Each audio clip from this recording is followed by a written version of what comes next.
As they got near the entrance while all the paparazzi were snapping photos, Vito Booker got Brittany's attention and tried to pressure her to go out with him. Kevin didn't hesitate to insult the man. Vito's facial expression changed instantly.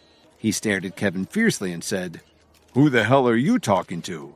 Don't think that you're just special because you're at Brittany's side. You're just a stinking bodyguard." "Please show more respect, Mr. Booker. You're talking to the CEO of Williams Media," Charity informed him. "What the hell are you talking about? Your CEO is just a spoiled brat who isn't even old enough to grow a beard," Vito sneered. "And what's he doing wearing sunglasses at night? His future doesn't look that bright to me." "And you don't know how to keep your mouth shut," Kevin said angrily. Actually, Kevin had decided to wear sunglasses so that no one could recognize him. He'd almost pulled it off until he ran into this dumbass Vito Booker. "What the hell did you say?" Vito replied furiously. "So what if you're the head of Williams Media? How many connections could a brat who's still wet behind the ears have anyway?" Then Vito got in Kevin's face and shoved his finger in his chest as he shouted, "I'm not afraid to tell you this. If you know what's good for you, you'll turn Brittany over to me right now.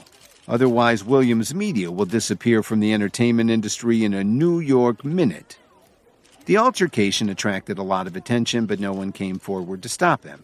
First of all, they knew how much influence Vito had, and second of all, no one knew how powerful Kevin was, so they wisely chose to stay out of it.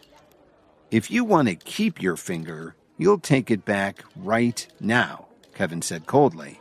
He hated having people scold him like that.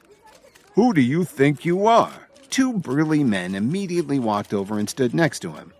They were security experts that he had spent a large amount of money to hire. "There are too many people out here. If you have the guts, follow me to the men's room," Vito said with a confident sneer. "No problem. Do you really think I'm afraid of you?" Kevin retorted. "It just so happens that I have a score to settle with you." Kevin had been wondering why Brittany was so popular but couldn't get any advertising contracts lately. It was only when he heard Vito threaten her that he understood the source of the problem. "If you knew any better, you'd be very afraid right now. But if you're foolish enough to face me, I'll be waiting for you," Vito warned him. Then he left with his men. When the crowd saw this, they all shook their heads. Kevin had led Williams Media brilliantly lately, but he was still very young and they knew how powerful Vito was. In the entire entertainment industry, nobody dared to stand up to him, so a lot of bystanders were worried about the future of Williams Media. It would be a shame for the leading company in Chicago to collapse just like that. However, Kevin wasn't afraid at all. He'd been dealt a good hand, but he just hadn't shown all his cards to the public yet. Also, Kevin could tell that Vito's two bodyguards would be no match for him. He could beat them with one hand tied behind his back. "Please, Kevin, don't go." Brittany tugged on Kevin's arm and pleaded with him as he started walking towards the men's room to fight with Vito. "Kevin, listen to me. Don't let your emotions affect your decisions. The Booker Phoenix Corporation is very powerful in the entertainment industry. We don't want to start any conflict with them," Charity said as she also tried to persuade him. Although she had only been involved in the entertainment industry for a short time, Charity had a general understanding of the situation. She knew very well that Vito wasn't someone you should provoke. "Kevin, let's just forget about it," Brittany urged him. She thought that Kevin was only doing this to stand up for her. "It's okay. We're all adults here. But don't worry. We're not going to fight in a public place like this," Kevin said casually. Before Brittany and Charity could say anything else, Kevin had already headed to the restroom, which made the two women very anxious. When he walked through the door, Kevin saw Vito lighting up a cigar. His two goons were standing next to him. Then Vito looked at Kevin fearlessly and said, "Since you're the CEO of Williams Media, you must be a reasonable man. Well, I can be reasonable too. We both know you were wrong, so why don't you just apologize and let me have Brittany? Then we can forget this whole thing ever happened," Kevin growled as he glared at Vito. Then he walked past him to one of the stalls. "You don't know what's good for you, do you?" His two bodyguards moved in to attack Kevin.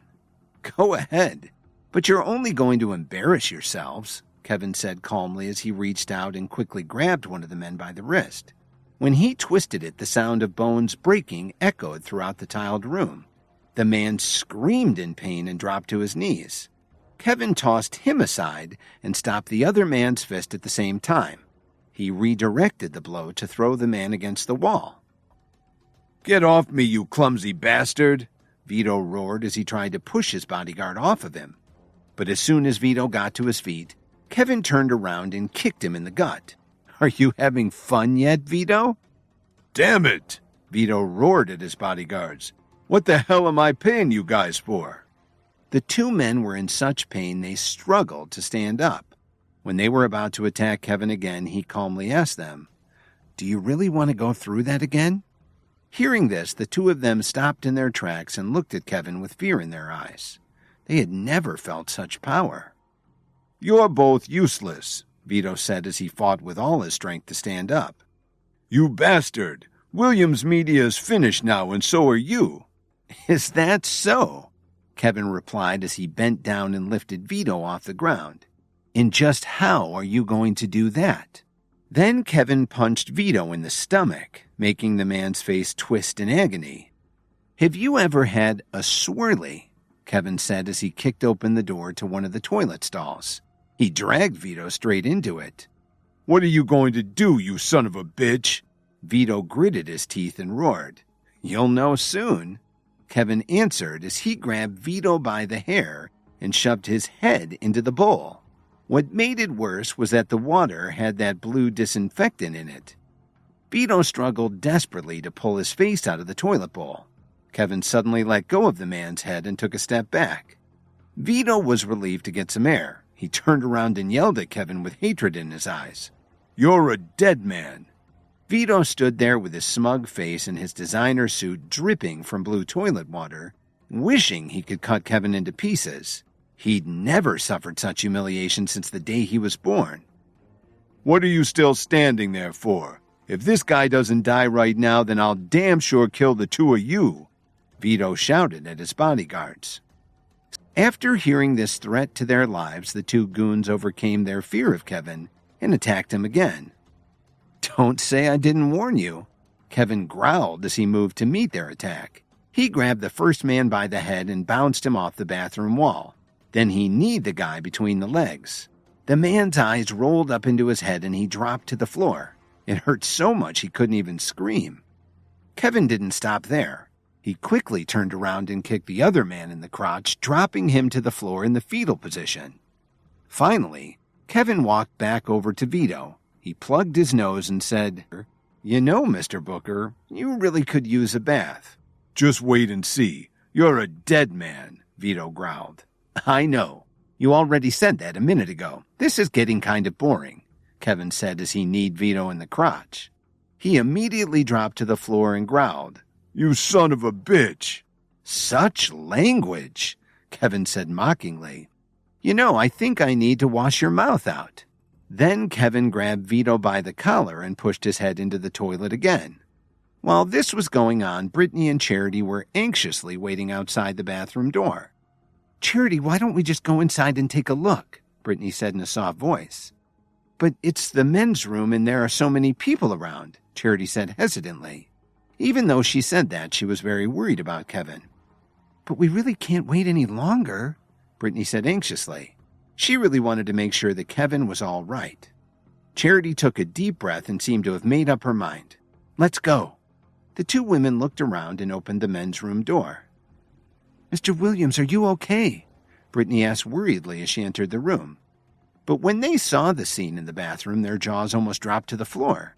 Vito's entire upper body was stained with blue toilet water.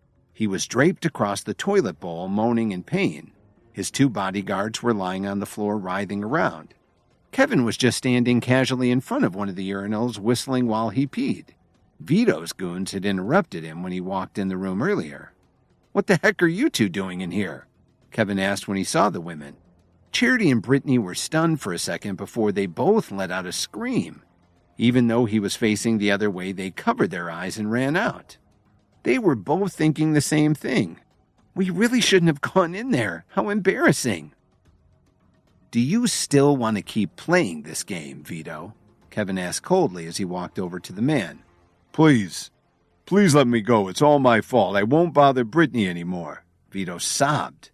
He wasn't only afraid of more pain and humiliation, Vito was genuinely afraid for his life. But he had also decided that once he got out of there, he would find a way to destroy Williams Media and make Kevin pay for this beating. Why weren't you this cooperative earlier? Kevin said as he shook his head and walked out of the men's room. When he got back to the hotel lobby, Kevin looked around, but he couldn't find Brittany and Charity. Damn it, Kevin said to himself. Now I also smell like disinfectant. He wished he could change his clothes. Kevin took out his phone to send a text to Brittany as he was heading toward the door. On the way, he accidentally bumped into a woman and dropped his phone. As he stooped down to pick his phone up off the floor, he heard someone scolding him. "Why don't you watch where you're going?" the woman snarled coldly. "Do you know how expensive my clothes are? Could you even afford to have them cleaned?" "Well, didn't you also bump into me?" Kevin said in amazement. "What kind of security guard are you? How dare you blame Miss Maya Hughes after bumping into her? Do you want to lose your job?" The woman's assistant berated him. "You're threatening my job," Kevin said calmly. "I've never heard of Maya Hughes. Are you sure she could make me lose my job?" "Where are you from? You don't know who Miss Hughes is?" the assistant replied coldly. "Have you heard of the Booker Phoenix Corporation? She's the most popular celebrity in all of Booker Phoenix." Kevin laughed when he heard this. Whoever this woman was, she was only one of their clients. After what he just did to Vito Booker, why would he be afraid of one of the man's underlings? This was turning into quite a fun evening. Hi, Kevin here. If you're wondering what happens next, then stay tuned on the Pocket FM Universe channel for more episodes.